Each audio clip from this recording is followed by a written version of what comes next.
I definitely feel like I hit my lowest point, and it was very much like the darkness before the dawn. I did not see myself getting out of that. I actually got to a point, like a conversation with my mom about not playing basketball anymore. Like it got to that point for me, which I never would have ever thought that I would say out loud.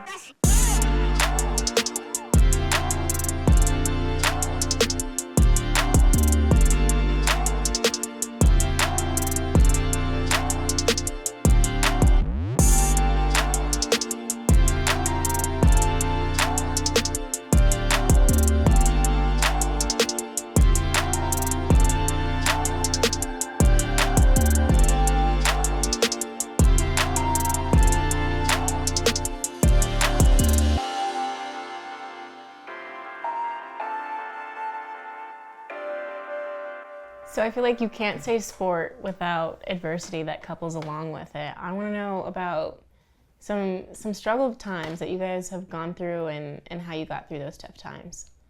I'll go back to my freshman year, not playing, being hurt. I think that was one of the toughest times, and kind of finding that the why and why I do play football and why I do what I'm doing. I think family was a big part of it, and kind of have them in my corner to guide me through it, and I think that was a good part of it.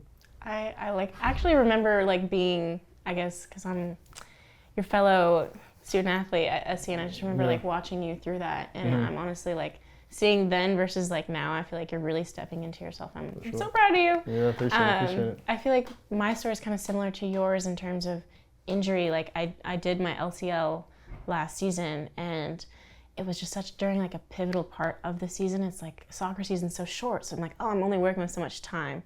And I felt like I was kind of written out of the script a bit. And everyone thought my timeline was different than what I knew my timeline to be. And I think during the tough times, just knowing that you can get back to that self, even if you're going through injury, you can still reach your peak self. And I ended up tying our leading goal scorer, and I was so proud of it because I was doing it with this big old brace on my leg, and it meant even more to me. Yeah, I think for me, people don't realize the finances and the money. When you're a student athlete, I think that's where I struggled the most. And trying to find work and trying to balance school, sports, and work. It'll take a lot out of you. And most times you can't really work the hours that you would need to be financially stable. Luckily, I had a really good support staff at Long Beach, and they helped were able to kind of coach with the club volleyball that they do over there. So I do a lot of coaching. But yeah, I think there's a lot of people I know that struggled financially playing sports, especially with men's volleyball. There's not a whole lot of money in it, and people won't, they'll see an athlete on TV and they'll be like, oh, he's probably making so and so amount of money. In reality, some of us are just taking loans just to be at the school and stuff. So yeah, that's real.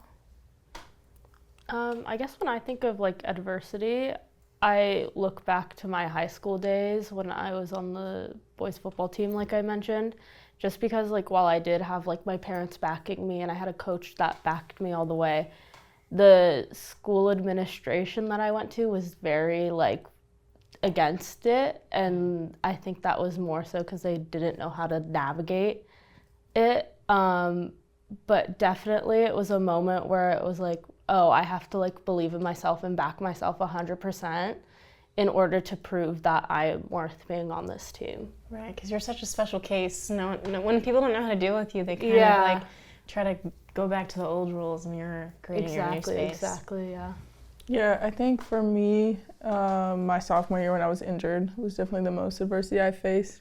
Obviously the injury itself, but I think the biggest adversity for me was just losing. I had never experienced losing that much in my life, so then to go along with that, being injured and not being able to perform the way that I usually have, usually to a certain extent, I've kind of felt in control of whether I won or lost. I felt like I could do more and contribute to getting those wins, but I just couldn't perform the same way.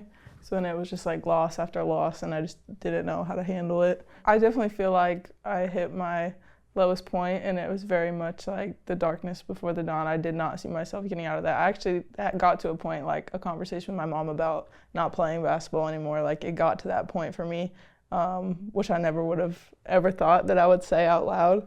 And then, got my surgery and kept at it, and then, took my team to the Elite Eight the following year and had my best season yet. So I think just taking it one day at a time, overcoming that adversity, like when you hit your lowest point, like you can climb out of it. For sure.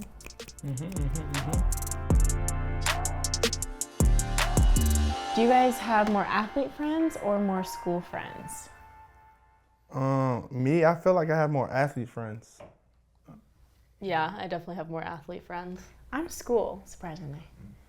I think I probably have more athlete friends, but I think my closest friends are people outside of my sport. Yeah, I have more athlete friends, but yeah, again, I think my closest friends are, people I met like outside of sports. Yeah, I think for me, like the number one thing that like honestly changed my life and like the trajectory of like my career was after my sophomore year having a really tough year, and all of my friends were like my teammates, or like mostly my teammates, but other athletes. And then because I came into college during COVID, so when I first got on campus, no one was there except for athletes. And then at my school, we did a lot of like online school, so I just didn't like meet a lot of people. And I met a few people like that spring after the season that like now they're my best friends, but like finding that like support outside of sports, and like two of them were in a sorority, so it's like they had no idea like anything that came with like basketball or sports or whatever, and it was just like an escape from like having the same conversations about like how practice was that day and like all those things, and just like how refreshing that was. Like finding those people outside of my sport like completely changed my life. That's exactly how I feel. I think that's why I have like a bunch of school friends. I try to let them know like I try to save that I'm an athlete for like the latest possible point. I don't even wear like this type of athletic wear. I'm like, I want you to treat me like a student until you realize that I have to leave for a bunch of away games. But I think it's so important because it's just relief. Like they have no idea what's going on in the world, and I can quite literally step outside just in class, and then I can go to events that I probably wouldn't have otherwise. And I think that especially being at USC, there's such a great network that we can tap into as student athletes. And I think we sometimes have to remember that we're a student first. And like, I think it can, even like being in a team, it can be a bit lonely because like everyone's going through like their own problems in their own head, especially during season. And it's good to like have a friend to call outside that like is totally unaware of like all the pressure day to day that you get. And I feel like just naturally, like your teammates look at you and it's like Simone, my teammate, Simone, the soccer player. Exactly. And it's like, it's just so different when you have something outside of that. I think for me, it was like growing up, I really struggled making friends outside of sports because that's all I knew how to do.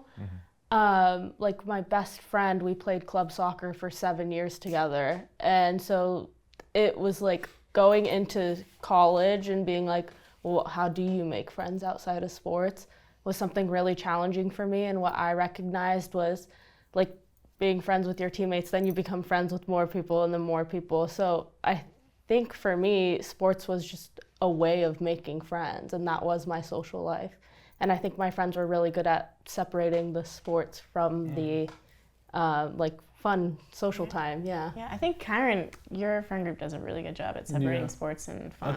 I think that's the cool part about it is like when we're off the field, it's more like not talking about football like at all, and kind of just enjoying our days and just moving on with the day and not, like I said, focus on football. And I think one big thing for me is I'm a big family person, so I feel like I don't have that much friends, but I have like my family, and I love going home and hanging out with my family more than anything. So I think friends and family kind of play a part in me. So I know that we've all experienced them. I want to know about a great teammate, or what makes a great teammate. For me, I feel like what makes a great teammate is holding each other accountable. That's so true. And also, like, I feel like they're very observant. Like you can tell like when my mood shifts, and like sometimes I appreciate the fact that you acknowledge that that not every day is going to be the same. So I think like just being observant and like caring enough to say something is more powerful than anything for a great teammate for me. It's absolutely that attentiveness and stuff, just showing that they care. For example, I had a teammate when I played soccer. Her name was Grace Motor. And she was the player that everyone went to. And she was the one like on the field in a game. She'd be encouraging you. She'd be like, hey, next time try this. Next time try this. Or like, you're good, like great pass. And I think it's just the little comments that she'd make that would propel our team forward. And the consistency of it. Exactly. You know what you're going to get. That's what I was going to say. Like, I think the number one quality for me and a great teammate is just consistency, because I feel like anyone can be a great teammate for one day. Anybody can be a great teammate for a week, but who's showing up every single day as a great teammate, regardless of what you're going through, or if you're having a bad day, or you're not performing, or you're not in the game, whatever it is. Like, I think that consistency is what wins out for me as a great teammate. I think a good teammate is either somebody that knows how to talk to everybody else, or a player that can lead by example. And a teammate that can do both is probably like one of the best teammates you can have.